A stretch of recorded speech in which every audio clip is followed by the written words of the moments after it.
வாழ்க வையகம், வாழ்க வையகம், வாழ்க வளமுடன்.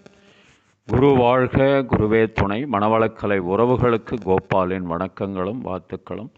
அருட்தந்தை வேதாத்ரி மகரிஷியின் மனவளக்கலை நூலான வாழ்க்கை மலர்கள் என்ற நூலிலிருந்து டிசம்பர் மாதம் 12ஆம் தேதி ஆசையும் ஞானமும் என்ற தலைப்பில் சிந்திக்க இருக்கிறோம்.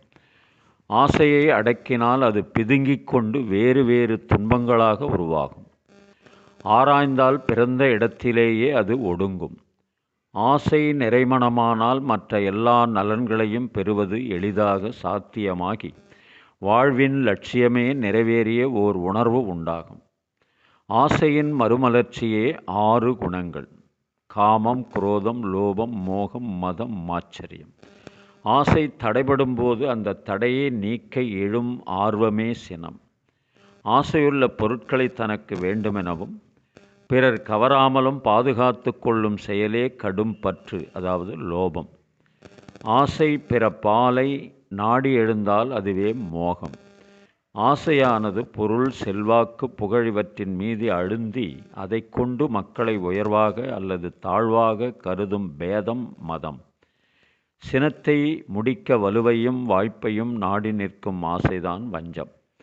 ஆசையின் இயல்பு அறிந்து அதை நலமே விளைவிக்கும் வகையில் பண்படுத்தி ஒழுங்குபடுத்திவிட்டால் அதுவே ஞானமாகவும் மலரும். அருட்தந்தை அவர்கள் இந்த 6 குணங்களாக மலர்வதற்கு அடிப்படையாக இருப்பதே ஆசையினுடைய மறுமலர்ச்சி பேராசை.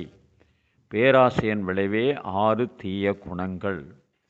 இது மனிதனிடம் ஏதோ ஒரு குணம் எழுச்சி பெற்று தனக்கும் தன்னை சார்ந்திருக்கிற குடும்பத்திற்கும் இந்த சமுதாயத்திற்கும் தீமை செய்வோம். அதனால் இந்த ஆசை சீரமைத்தல், சினம் தவிர்த்தல், இந்த அருகுண சீரமைப்பு பயிற்சியை அருட்தந்தை அவர்கள் வழங்கியிருக்கிறார்கள். இதையே கண்ணதாசன் அழகாக ஒரு கவியில் குறிப்பிடுவார்.